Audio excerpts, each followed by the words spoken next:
Bonjour, c'est votre frère Moïse Joama Alfred, heureux de vous retrouver encore une fois pour parler et échanger autour de la parole de Dieu.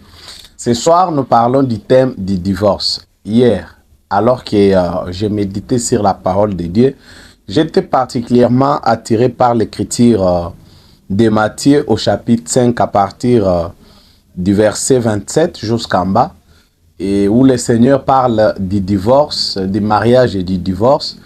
Et j'étais de manière tout à fait particulière inspiré sur les thèmes. Et le soir, quand je suis rentré chez moi, je partageais avec ma femme autour de ça et elle m'a posé beaucoup de questions. Nous avons longuement échangé autour de la question. Je lui donnais des réponses à ces questions. Et là, elle m'a dit, mais tout ce que tu dis, ça pourrait aider beaucoup de couples. Tu sais, si tu le disais à tout le monde, ça aiderait beaucoup de gens. Alors, je comprenais que Dieu veut que cela soit apporté de cette manière. D'une manière ou d'une autre, ça pourrait édifier beaucoup de gens et aider certainement beaucoup de couples. C'est pourquoi on est là ce soir pour parler des mariages et du divorce, mais particulièrement du divorce ce soir. Le mariage est la plus vieille institution des institutions du monde et Dieu est le premier instituteur du mariage. En instituant le mariage, le plan de Dieu pour l'homme et la femme, c'est qu'ils vivent toute leur vie ensemble jusqu'à la fin de leur vie. Le divorce ne fait donc pas partie du plan de Dieu, du programme de Dieu pour le mariage. Comme ça a été au commencement, comme ça est encore aujourd'hui. Le monde actuel présente le divorce avec beaucoup de légèreté. Les couples s'engagent déjà dans le mariage avec légèreté, en ouvrant déjà la possibilité de se séparer si ça ne marche pas. Mais ce n'est pas de cette manière que Dieu, au travers des Écritures, il voit les choses. Pour Dieu, on se marie pour rester ensemble et le divorce ne fait pas partie de son programme. Mais à travers les enseignements de Moïse, ce que Jésus a explicité, le divorce est devenu une possibilité à cause de la dureté de l'incrédulité des hommes. Dieu ne le prévoyait pas au début, mais étant donné que la nature pécheresse pouvait prendre le dessus sur l'homme et le conduire dans certaines bestialités, le divorce devenait une possibilité. Donc, c'est possible, ça peut arriver qu'un divorce se fasse entre deux personnes, même ceux qui sont croyants, mais de toutes les façons, ça ne fait pas partie du plan de Dieu, ni du programme de Dieu. Et Dieu est ça, Dieu n'aime pas le divorce. Pour les chrétiens, ce n'est pas une possibilité à envisager dans les situations de difficulté. Alors, nous voyons de manière particulière Jésus donner une instruction tout à fait particulière aussi. Ici, dans Matthieu 5, au verset 27, là où nous avons lu, il dit « Mais moi, je vous dis que celui qui répudie sa femme pour cause d'infidélité l'expose à devenir adultère. Et celui qui épouse une femme répudiée comme un adultère. » Lorsqu'il y a divorce, la Bible ne lie pas l'homme. Mais la femme reste liée. Lorsqu'une femme est divorcée, la Bible oblige cette femme de ne plus se remarier. Parce que pour Dieu, la femme a été créée pour l'homme et il doit vivre auprès de son mari. Dans le cas où elle divorce, la Bible l'oblige à demeurer sans se remarier. Et si cette femme-là va se remarier, même si la personne qui va épouser cette femme, même si elle donne la dot aux parents, même si c'est le pape de Rome qui vient consacrer ce mariage, tant que cette femme est divorcée, celui qui épouse cette femme-là, pour la Bible, c'est un adultère et cette femme vit chaque jour de sa vie dans l'adultère. Même si aux yeux des hommes, c'est un mariage normal, la dot a été donnée, non, une femme divorcée qui se remarie vit dans l'adultère. Et dans la situation de divorce, l'homme n'est pas directement coupable. L'homme n'est lié par aucune condition. Parce qu'il y en a qui expliquent que lorsqu'il y a divorce, les deux partenaires ne doivent pas se remarier. Non, c'est faux. Lorsqu'il y a mariage, ce n'est pas l'homme qui est lié à la femme. Non, c'est la femme qui est liée à l'homme. Ce n'est pas l'homme qu'on lie. Non, c'est la femme qu'on lie. C'est pourquoi dans le livre des Romains, il est dit, la femme est liée à son mari du vivant. Donc, ce n'est pas l'homme qui est lié à la femme du vivant de cette femme, non. C'est la femme qui est liée à son mari du vivant de ses premiers. Ça veut dire quoi? Nous savons tous que le mariage, c'est un lien qui unit les deux.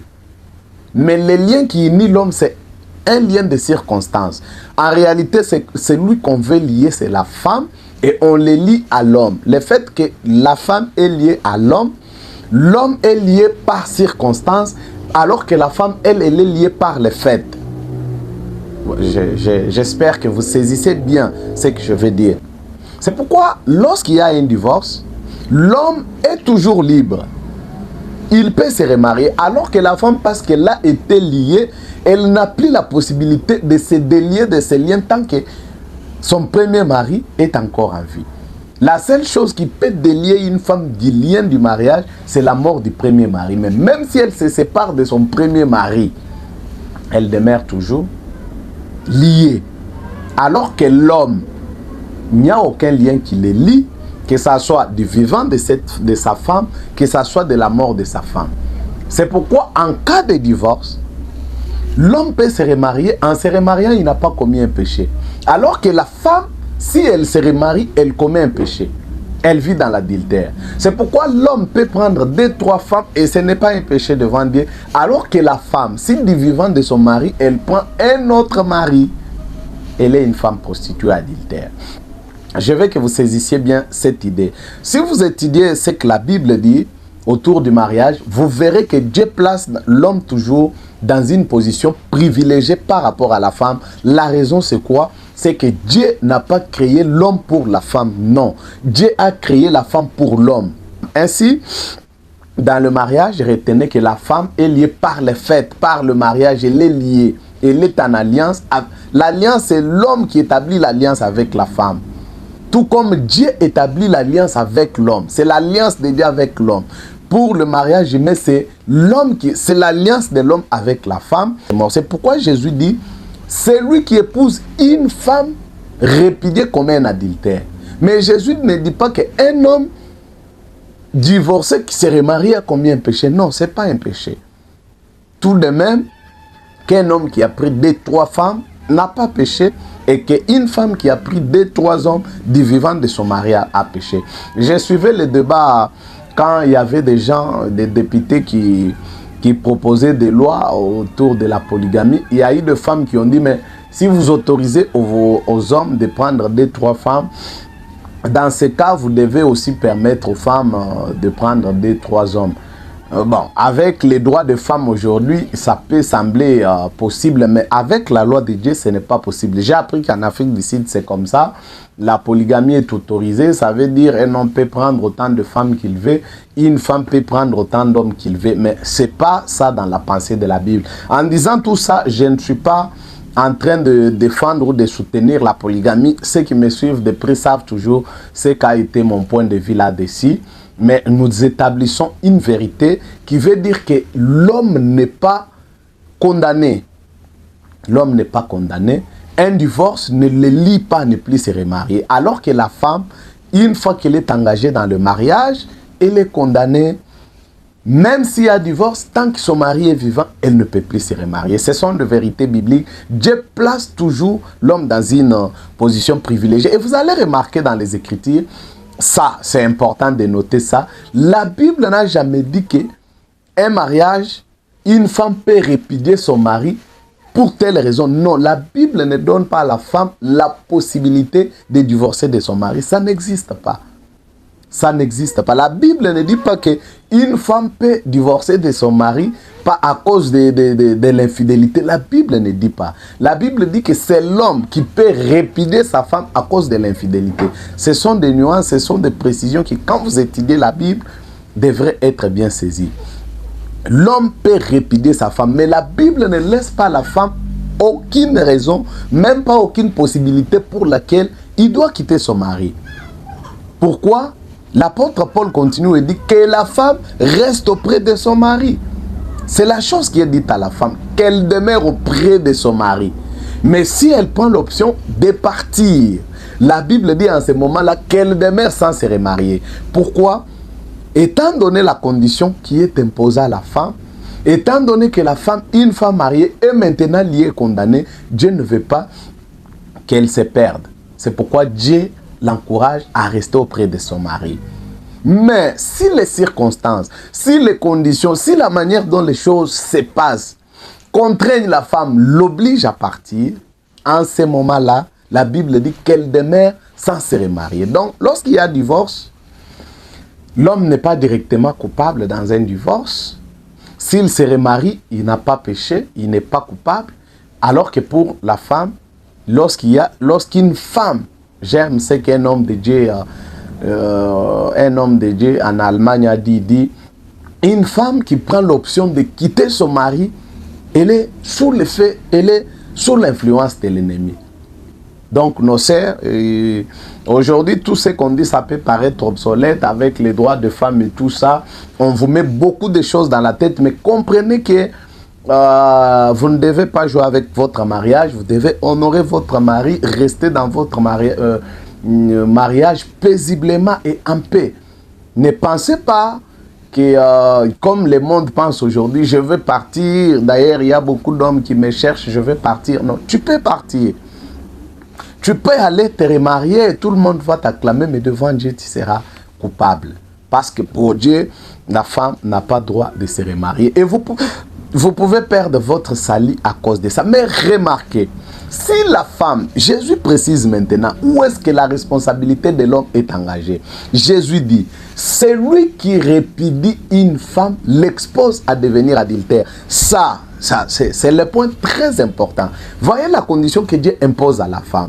Si elle divorce, elle ne peut plus se remarier. Si elle se remarie, elle devient adultère. Toi, homme qui a divorcé, directement par le fait que tu n'as pas commis un péché, maintenant Dieu établit ta responsabilité. Parce que les hommes ont profité derrière ça, ils se sont joués de femmes, et puis il dit, bon, je vais te chasser, tu ne peux plus aller te remarier, et puis tu vas aller en enfer, pensant qu'en faisant ça, il se dédouane de la responsabilité. Non, Jésus dit, c'est lui qui répudie sa femme, l'expose. Donc, le péché de l'homme dans le divorce, c'est un péché de conséquence. Ça veut dire, tu sais que cette femme que j'ai chez moi à la maison, si je divorce avec elle, la Bible ne lui donne plus le droit de se remarier. Mais étant jeune, ayant le désir de la chair, elle ne saura pas rester comme ça jusqu'à ce que je meure. Ça, vous le savez bien dans votre caboche, sous l'effet de la colère, quelle que soit la raison, quelles que soient les causes, vous la chassez. Et lorsque vous la chassez, l'exposant à devenir adultère, tous les péchés que cette femme commettra, qu'elle aille se remarier et que Dieu la considère comme adultère, comme pécheur, cela ne vous laisse pas vous justifier. Pour Dieu, vous êtes aussi coupable. Pourquoi vous êtes coupable? Parce que c'est vous qui avez exposé cette femme à se retrouver dans les conditions où elle fait ce qu'elle fait. C'est pourquoi Jésus a dit, c'est bien que les scandales arrivent, mais malheur à l'homme par qui les scandales arrivent. Jésus dit, c'est bien pour cet homme que on les lie une pierre dans les coups et qu'on les jette dans la mer. Donc, comme c'est toi, en chassant ta femme, en répudiant ta femme, qui devient la raison pour laquelle cette femme va se retrouver dans le péché, tu y es directement participant à tous les péchés que cette femme doit faire. Vous voyez, c'est là que les disciples ont compris la sévérité des questions du mariage, qu'ils ont dit à Jésus, si telle est la condition de l'homme envers sa femme, qui peut être sauvé? Alors, cela doit faire que les partenaires qui s'engagent à se marier doivent s'engager avec beaucoup de sérieux, sachant que, comme le dit l'homme de Dieu, le révérend Branham, que c'est une question de vie ou de mort. Reconnaissant que le mariage peut déterminer votre destination finale. Parce que lorsque tu auras épousé une femme, et que tu l'auras chassée, elle est partie, elle ne peut plus se contenir, elle s'est remise dans un mariage, et que toi tu te retrouves complice de ce péché-là, tu ne peux plus aller au ciel. Et cette femme qui est allée se remettre dans un autre mariage parce que son corps lui oblige, elle ne peut plus aller au ciel. Vous voyez la conséquence. Cela fait que tout doit partir de la base. Au moment où vous fondez votre couple, ou au moment de vos fréquentations, au moment où vous vous engagez de vous marier.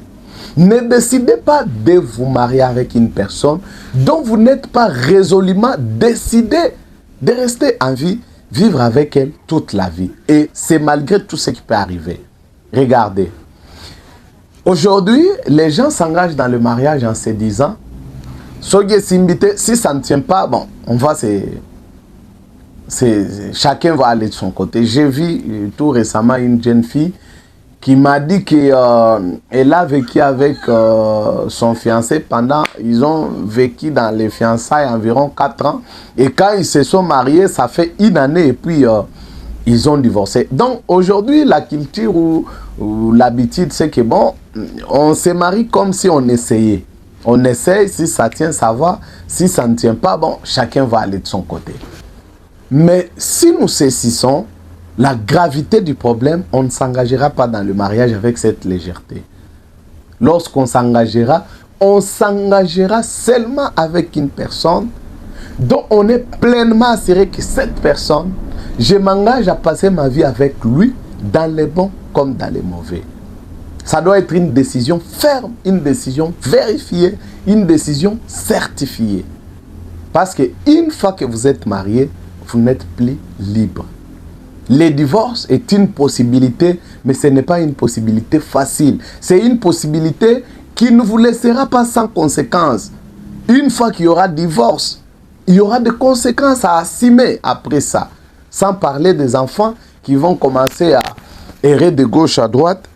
Il faut savoir que d'abord, vous, en tant que parent, il y a une responsabilité par rapport à votre salut. Alors, au départ, mariez-vous seulement avec quelqu'un dont vous êtes sûr que je le prends.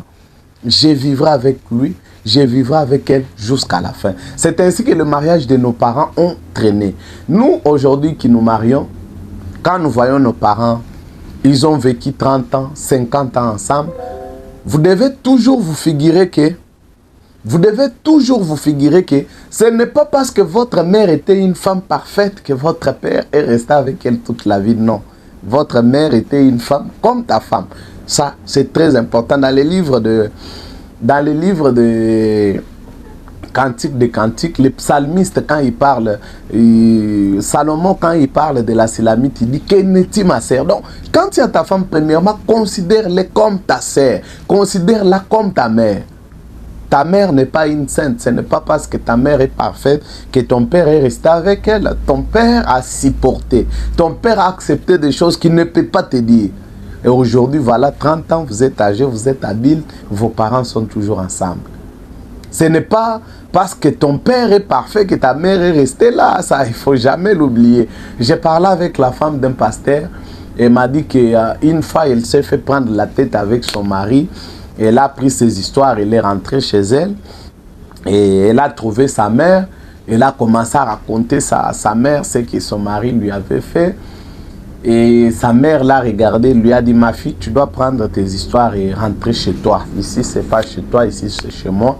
Tu dois rentrer chez ton mari. Elle a dit, non, maman, je ne peux plus rentrer, tout ça. Sa mère lui a dit, si je prends la tête de ton père, je remplace par la tête de ton mari, et que ton mari commence à agir comme ton père, je suis sûr que tu ne feras même pas 6 mois dans ce mariage. Parce que si vous me voyez, moi, je vieillis avec votre père aujourd'hui, vous ne savez pas ce que j'ai accepté, vous ne savez pas ce que j'ai supporté. Alors, nous les jeunes, quand on s'engage dans le mariage, bon, parfois on regarde trop, les femmes regardent des séries de télévision, des séries, tout ça, les jeunes gens ont des illusions, on se dit, bon, il faut voir seulement comment les fiancés se comportent avec des photos sur Facebook, tout ça, ça se filme à gauche, à droite. On s'imagine qu'on est dans le millénium et quelques temps après, tout ça va s'effriter. Vous faites face à la vraie réalité de la vie. Vous faites face au vrai mariage. Le vrai mariage, ce n'est pas les photos que vous postez matin, midi, soir. Non. Alors, c'est pour dire que il faut premièrement être résolu à rester ensemble. Lorsqu'il y a des bons moments et lorsqu'il y a des mauvais moments. Il faut ce qui vous aidera à surmonter. Il arrivera beaucoup de difficultés, il arrivera beaucoup de problèmes, il arrivera beaucoup d'épreuves, il arrivera beaucoup de situations qui parfois seront visiblement insurmontables. Mais ce qui vous aidera à surmonter tout, à rester unis, c'est d'abord la décision et la résolution à rester ensemble.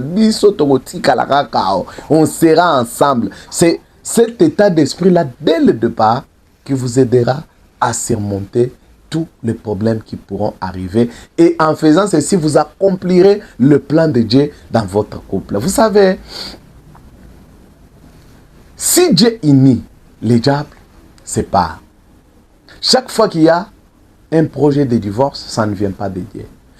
Chaque fois qu'il y a idée de séparation, ça ne vient pas de Dieu. Dieu il nie. Et lorsqu'il nie, il donne même la loi, dit que l'homme ne sépare pas. La volonté de Dieu, c'est que toi et ta femme, vous soyez unis. S'il y a la désunion, s'il y a la division, s'il y a la séparation, ce n'est pas l'œuvre de Dieu. C'est ça l'œuvre du diable dans le couple. Le diable, quand il te voit, toi et ta femme, son projet, c'est que... Et ça, le plan du diable dans votre vie. Il cherche comment, pour quelles raisons, comment ils peuvent se diviser, comment ils peuvent divorcer. Et en ce moment, le plan de Dieu pour votre couple, c'est comment ils peuvent devenir un, s'aimer, s'unir, devenir complices, devenir attachés jusqu'à la fin. Et lorsqu'il y a des problèmes, lorsque vous décidez de partir, l'idée de partir ne vient pas de Dieu, cela vient de Satan. C'est là que l'homme de Dieu, Wald Frank, disait, c'est lui qui prend la voie du divorce et sous l'influence du diable. Mais celui qui a l'esprit de Dieu en lui, il cherche la réconciliation. Le Saint-Esprit est un esprit de réconciliation, ce n'est pas un esprit de condamnation. Lorsqu'il y a un couple est sous l'influence du Saint-Esprit, lorsque les difficultés surviennent, le vrai couple cherche comment se réconcilier. Et c'est lui qui a même Dieu en lui, c'est le premier qui fait toujours le pas vers la réconciliation. Mais celui qui est sous l'influence du diable, c'est celui qui recherche les divorces. Son argument à lui, c'est « je n'en peux plus, je dois partir, ça ne va plus marcher ». Pour lui, tout est déjà rouge, ça ne va plus marcher. Alors que celui qui a Dieu en lui, il croit qu'aucune situation n'est irréversible. Dieu peut transformer les choses. Dieu peut changer mon couple. Il prie pour son couple afin que le plan du diable dans son couple ne se réalise pas. Dieu veut que vous soyez ensemble. Ma femme m'a posé une question. Il dit, mais il arrive parfois dans certains couples qu'on sent que l'amour est parti. On sent que non... On n'en peut plus. L'homme n'aime plus sa femme. La femme ne supporte plus son mari. Mais dans ce cas-là, qu'est-ce que les gens doivent faire? Les problèmes commencent dès le début, comme je l'ai dit. La résolution. On comprend que si on divorce, la femme comprend d'abord que moi ici, si je divorce, je serai obligé de rester sans me remettre en couple. Rester comme ça, je connais une sœur comme ça. C'était vraiment une vraie croyante, une vraie chrétienne qui a divorcé avec son mari toute jeune et elle est restée beaucoup d'années, environ 40 ans. Elle ne s'est jamais remise en mariage, elle est morte comme ça. Elle est morte vieille, hein? Elle est morte vieille, mais elle ne s'était jamais remise avec un homme. Et croyez-moi, c'est pas facile. Rassurez-vous que c'est pas facile. Se mettre avec un homme est un désir normal, est une fait normale dans une femme. Et si vous êtes jeune, en tout cas, prendre cette décision-là, ça ne va pas être une tentation qui vous sera facile à supporter. Et si vous êtes un homme, vous chassez cette femme, vous savez combien ça lui sera difficile de supporter toutes ces conditions. Vous savez la conséquence de porter son péché. Connaissant ça, on s'engage, on se dit, bon, on sera là. Si les problèmes arrivent, on sera là. Maintenant, que faire lorsqu'on sent qu'on ne supporte plus la présence de l'autre? Que faire lorsqu'on sent que non, là c'est fini, on doit seulement partir? Lorsqu'on comprend les dangers de divorcer, le mariage ne pourra continuer qu'à tourner que lorsque les deux partenaires prennent conscience que les choses ne peuvent tourner que si et tous font des efforts. Voyez, le mariage, c'est comme un pirogue. Lorsque la pirogue est dans l'eau, pour que ça continue à aller de l'avant, il faut qu'il y ait deux personnes. Une personne devant, une autre derrière, et chacun d'eux a une pagaille. Il n'y a personne qui observe l'autre. Chacun des partenaires est en train de faire un mouvement dans l'eau pour faire avancer la pirogue. Mais si l'un des deux personnes qui sont assises dans la pirogue arrête de pagailler, la pirogue ne peut pas avancer. Du côté où lui se trouve, ça va commencer à chamailler. C'est là que ça pose la condition d'épouser seulement une croyante née de nouveau. Pourquoi? Si moi je suis né de nouveau et que ma femme est née de nouveau, en nous habite la pensée de Christ. La pensée de Christ, c'est la pensée du pardon, c'est la pensée de la réconciliation. Lorsque je sens que dans mon couple avec ma femme, ça ne va plus, il n'y a plus de paix, il n'y a plus d'entente. Comme il y a la pensée de Christ en moi, au lieu d'accuser ma femme, je commence par reconnaître mes propres erreurs qui ont fait qu'on en arrive là. Comme la pensée de Christ habite aussi dans ma femme, elle ressent l'amour, elle ressent les besoins de pardonner, elle ressent les besoins de compréhension, elle aussi se sent coupable. Ainsi, personne ne va accuser l'autre, chacun va chercher à s'excuser et la paix est retrouvée. Maintenant, pourquoi les situations de crise persistent dans les couples? C'est parce que chacun veut avoir raison. Chacun considère que le problème c'est l'autre. Chacun refuse de regarder jusqu'où lui-même il est coupable. C'est là que tout chavire dans les couples. Lorsque vous allez dans ce genre de couple, vous écoutez un homme, il peut accuser sa femme du matin au soir. Il va tout raconter, il va faire une scène pour montrer combien la femme est coupable, combien la femme est mauvaise, patati patata. Et si vous écoutez la femme, elles sont même prêtes à pleurer, elle va tout faire pour démontrer que l'homme est mauvais. C'est là que la paix ne peut plus revenir. Si votre couple en est arrivé au point où vous sentez qu'il n'y a plus d'amour, ce n'est pas fini, c'est possible. Mais accepte, toi et ta femme, de vous remettre en question, de reconnaître sincèrement, même si tu as raison, mais qu'est-ce que tu as fait que tu n'aurais pas dû faire qui a envenimé la situation? Lorsque chacun des partenaires se remettra en cause, reconnaîtra son erreur, demandera pardon, vous avez déjà une bonne base pour repartir en faisant des efforts pour vous supporter les uns les autres. Lorsque vous épousez une femme, c'est comme je le disais tantôt, en citant les cantiques des cantiques, où Salomon dit « Que n'est-il ma sœur née de ma mère ?» Donc, quand vous épousez une femme, commencez que ces liens-là ne soient pas seulement un lien de mariage que les gens considèrent comme un contrat à jeter quand ils veulent. Mais il faut que cet amour aille jusqu'à atteindre l'amour fraternel, l'amour que vous avez pour votre sœur. Aimez-la comme si elle était votre sœur. J'ai mes sœurs dans la chair. Parfois, ils font des trucs qui ne sont pas bons. Hein? Mais ce sont mes sœurs. Mais quel que soit ce qu'elles ont fait, ce sont mes sœurs. Même si je venais aujourd'hui, je disais, bon, parce que tu as fait ça, tu n'es plus ma sœur. Cela ne va rien changer. Donc, l'amour ne peut persister, ne peut traverser les épreuves que lorsque vous commencez à considérer cette femme comme votre sœur. Quel que soit ce qu'elle a fait, tu ne peux pas la jeter, c'est ma sœur, elle est là, c'est ma sœur. Lorsque cette femme vous considère comme son frère, vous sentez qu'au-delà du lien là du mariage, vous sentez qu'il y a un lien de sang, vous êtes maintenant attachés. Lorsque vous en arrivez à ce point, vous êtes là ensemble. Non pas parce que vous êtes parfait, mais parce que vous vous dites, on va aller où? On est frères et sœurs. C'est même là que l'apôtre Pierre établit un principe lorsqu'il dit aux hommes, aimez votre femme malgré leur nature faible, considérant qu'elles devront aussi hériter avec vous du royaume des cieux. Donc, au-delà même de cette fraternité qu'on doit ressentir, il y a un fait vrai, c'est qu'elles sont nos sœurs en Christ. Nous avons une fraternité qui va même au-delà du sang. Vous devez ressentir la force de cette consanguinité par Christ. Alors, lorsque vous en arrivez là, vous n'allez pas vous séparer pour toute difficulté qui va